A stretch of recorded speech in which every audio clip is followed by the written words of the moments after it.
Hi అండి. ఈరోజు మన వీడియోలో 31 వేస్ట్ లూజ్ నడుము లూజ్ వచ్చి 31, చెస్ట్ లూజ్ వచ్చి 36 అండి. ఈ సైజ్ బ్లౌజ్ కటింగ్ మనం ఈ వీడియోలో క్లియర్గా చూద్దామండి. నడుము దగ్గర ఫోల్డింగ్ మడత కోసం 1.5 ఇంచులకి ఈ విధంగా స్ట్రైట్గా లైన్ డ్రా చేసుకోవాలి. ఇలా డ్రా చేసిన లైన్ దగ్గర నుంచి ఇలా ఈ విధంగా మీరు వీడియోలో చూస్తున్నట్టు నడుము పొడవు అనేది ఇలా మార్క్ చేసుకోవాలండి. ఖర్చుతో సహా ఒక 1/2 ఇంచ్ ఎక్స్ట్రా ఫోల్డింగ్ మన వైపు ఉండేలా చూసుకోవాలి, మర్చిపోవద్దు. అలాగే నెక్ డీప్ ఎంత ఉన్నది అనేది ఈ విధంగా మనం మార్క్ చేసుకుంటేనే కరెక్ట్గా వస్తుందండి. చూసారు కదా, ఇక్కడ కూడా నేను ఖర్చుతో మార్క్ చేశాను. ఇప్పుడు వచ్చి నడుము పొడవు 14 ఇంచులు వచ్చిందండి మనకి. అంటే బ్లౌజ్ తయారయ్యేటప్పటికి కరెక్ట్గా మనకి 14 ఇంచుల నడుము పొడవు వస్తుందండి. 36 డివైడెడ్ బై 4 అంటే 36 4 భాగాలు చేస్తే అందులో ఒక భాగం 9 ఇంచులు చెస్ట్ లూజ్ అండి. అలాగే 31 కూడా అంతేనండి, 4 భాగాలు చేస్తే పావు తక్కువ 8 ఇంచులు, 1 ఇంచ్ డాట్ కోసం ఇలా ఈ విధంగా మార్క్ చేసుకుని ఇలా టేపును మధ్యలో ఈ విధంగా మడిచి డాట్ కోసం 3.5 నుంచి 4 ఇంచుల హైట్ అనేది మార్క్ చేసుకోవాలి. 1 ఇంచ్ వెడల్పు, ఒక 1/2 ఇంచ్ అటు, ఒక 1/2 ఇంచ్ ఇటు ఇలా ఈ విధంగా మార్క్ చేసుకుని డాట్ మార్కింగ్ అనేది కరెక్ట్గా ఇలా ఈ విధంగా చేసుకోవాలండి. మీరు వీడియోలో చూస్తున్నట్లుగా ఇలా మార్కింగ్ చేసుకోవాలి. ఇప్పుడు షోల్డర్ వచ్చి 36 బ్లౌజ్ అంటే నెక్ వెడల్పు వచ్చి 2.5 ఇంచులకి ఇలా మార్క్ చేసుకోవాలండి. ఈ విధంగా డీప్ నెక్ కోసం కింద మాత్రం 2.5 ఇంచులకి మార్క్ చేసుకుని ఇలా లైన్ అనేది డ్రా చేసుకోవాలండి. ఈ విధంగా చూసారు కదా. ఇప్పుడు షోల్డర్ అనేది ఎంత ఉన్నది అనేది ఆది బ్లౌజ్ షోల్డర్ ఎంత ఉంటే అంత ఖర్చుకు వదిలిపెట్టి ఒక 1/2 ఇంచు ఇలా మార్కింగ్ అనేది చేసుకోవాలండి. కరెక్ట్గా వస్తుంది, ఎంత షోల్డర్ ఉంటే అంత. ఇప్పుడు 5.5 షోల్డర్ వచ్చిందండి టోటల్గా మనకి. చంక డౌన్ వచ్చేసి 5.5 ఇంచులు పెట్టుకున్నామండి మనం. చూసారు కదా, ఇక్కడ కూడా ఇలా 5.5 మార్క్ చేసి ఇలా ఎల్ షేప్ అనేది కరెక్ట్గా మనకి మెజర్ చేసుకుని ఒకసారి ఎంత ఉన్నది అనేది ఇలా ఈ విధంగా మార్క్ చేసుకుని మనం 5.5 ఇంచులకి కూడా ఇలా ఎల్ షేప్ డ్రా చేసుకోవాలి చంక రౌండ్ కోసం. ఇలా మధ్యలో మార్క్ చేసిన దగ్గర నుంచి ఇలా ఈ విధంగా చంక రౌండ్ అనేది ఇచ్చేసుకోవాలండి. ఈ విధంగా ఇప్పుడు చూడండి, చంక రౌండ్ అనేది కరెక్ట్గా లాక్ అయిందో లేదో చూద్దాం. సరిపోయిందండి, 8.5 ఇంచులు మనకి కరెక్ట్గా చంక లూజ్ అనేది సరిపోయిందండి. ఇప్పుడు నెక్ వచ్చి మన వైపు ఉన్న ఫస్ట్ గీత దగ్గర నుంచి కింద డీప్ నెక్ మనం మార్క్ చేసిన దగ్గర వరకు ఇలా ఎల్ షేప్లో డ్రా చేయాలండి. ఒక 1/2 ఇంచు నెక్ రౌండ్ కోసం ఈ విధంగా కార్నర్లో మార్క్ చేసి ఇలా నెక్ రౌండ్ అనేది ఇచ్చేసుకోవాలండి. ఇప్పుడు ఆది బ్లౌజ్తో నెక్ రౌండ్ అనేది స్టిచ్చింగ్కి చూడండి కొంచెం క్లాత్ వదిలిపెట్టి నేను ఈ విధంగా మార్క్ చేసింది సరిపోయిందో లేదో చూస్తున్నాను. కరెక్ట్గా సరిపోయిందండి. ఇలా ఈ విధంగా చెక్ చేసుకుని మార్క్ చేసుకోవాలి. ఇప్పుడు మనకు కరెక్ట్గా బ్యాక్ పార్ట్ కొలతలన్నీ వచ్చేసినాయి. ఖర్చు కోసం 1.5 లేదా 2 ఇంచుల వరకు కూడా ఇలా మార్క్ చేసుకోవాలండి. చూసారు కదా, మీకు అర్థమైంది కదండి. ఇలా ఈ విధంగా బ్యాక్ పార్ట్ కటింగ్ అనేది 36 సైజు ఈ విధంగా మార్క్ చేసుకోవాలి. మనం ఎలా అయితే మార్క్ చేసామో అదే విధంగా కటింగ్ అనేది చేసుకుంటున్నాం. చూడండి, ఇక్కడ మాత్రం కొంచెం కరువు కింద తీయండి, ఎందుకంటే నెక్ జారకుండా కొంచెం టైట్గా ఉంటుందండి. ఇలా ఈ విధంగా బ్యాక్ పార్ట్ కటింగ్ అనేది చేసి టక్స్ అనేవి తీసుకోవాలండి. మనం మార్కింగ్ చేసిన దగ్గర నడుము మడత కోసం లూజ్ కోసం ఫోల్డింగ్కి మన వైపు ఉండేలా క్లాత్ని ఈ విధంగా పరుచుకొని ఫ్రంట్ పార్ట్ మార్కింగ్ చేసుకుందామండి. ఇలా చూడండి, ఇలా స్ట్రైట్గా ఒక లైన్ డ్రా చేయండి నెక్ వైపు.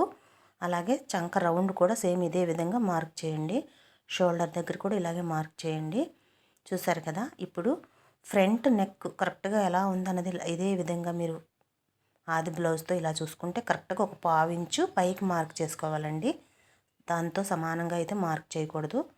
ఇలా స్టిచ్చింగ్ కోసం క్లాత్ కావాలి కదా, అందుకని ఇలా.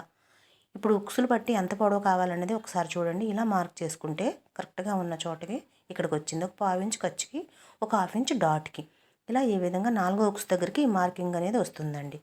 ఇప్పుడు బ్యాక్ పార్ట్ ఇలాగే ఉంచి ఇలా పైకి మడిచి ఇప్పుడు ఫ్రంట్ పార్ట్ పొడవు అలాగే డాట్ పాయింట్ మనం కరెక్ట్గా ఇదే విధంగా మార్క్ చేసుకోవాలండి. ఇలా ఇక్కడికి డాట్ పాయింట్ వచ్చిందండి.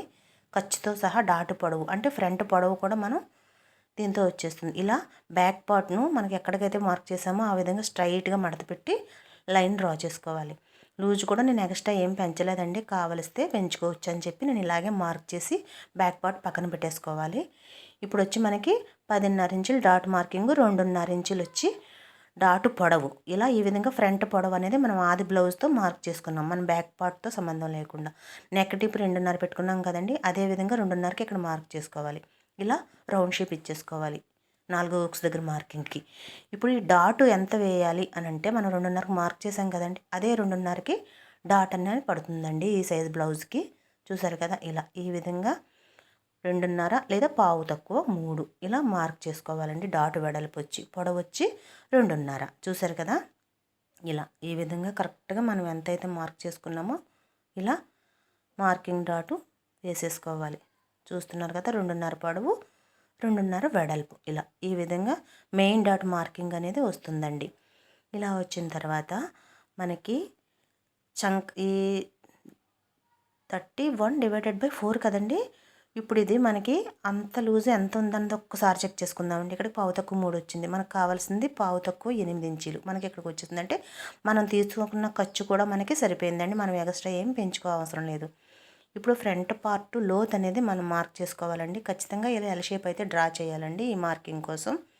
ఇలా ఈ విధంగా కరెక్ట్గా చూసుకుని స్కేల్తో ఇలా మార్క్ చేసుకోవాలండి.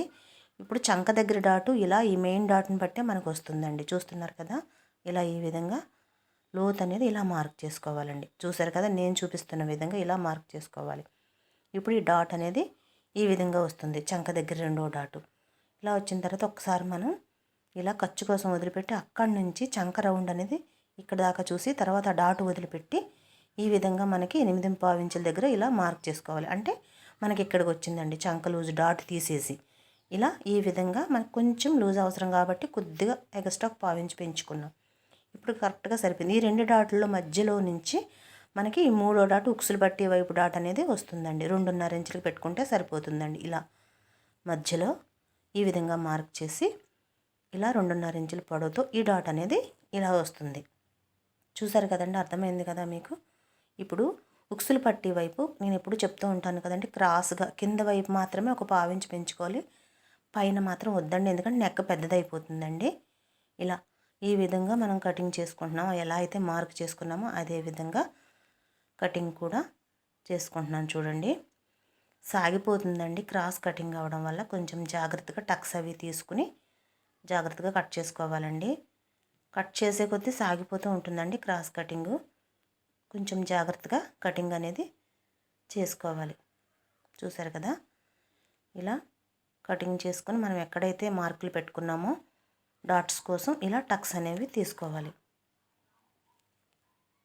చూసారు కదండి, మీకు క్లియర్గా అర్థమైంది అనుకుంటున్నాను నేను. ఇప్పుడు మనం క్రాస్ బెల్ట్ అనేది ఇలా ఈ విధంగా వస్తుందండి. కరెక్ట్గా సరిపోయింది. చూసారు కదా, బ్యాక్ ఫ్రంట్ కూడా ఈ విధంగా నడుము మడత వస్తుంది.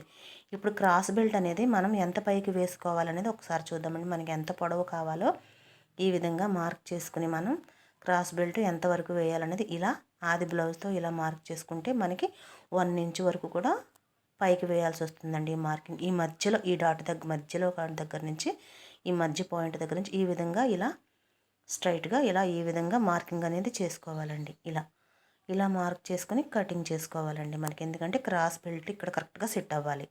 చూసారు కదా, ఇప్పుడు మెయిన్ డాట్ కరెక్ట్గా ఉందా లేదా అనేది ఒకసారి ఈ విధంగా మనం చెక్ చేసుకుంటే కరెక్ట్గా వచ్చిందండి. మనం చేసిన మార్కింగు మెయిన్ డాట్ కరెక్ట్గా వస్తేనే బ్లౌజ్ ఫిట్టింగ్ అనేది బాగుంటుందండి.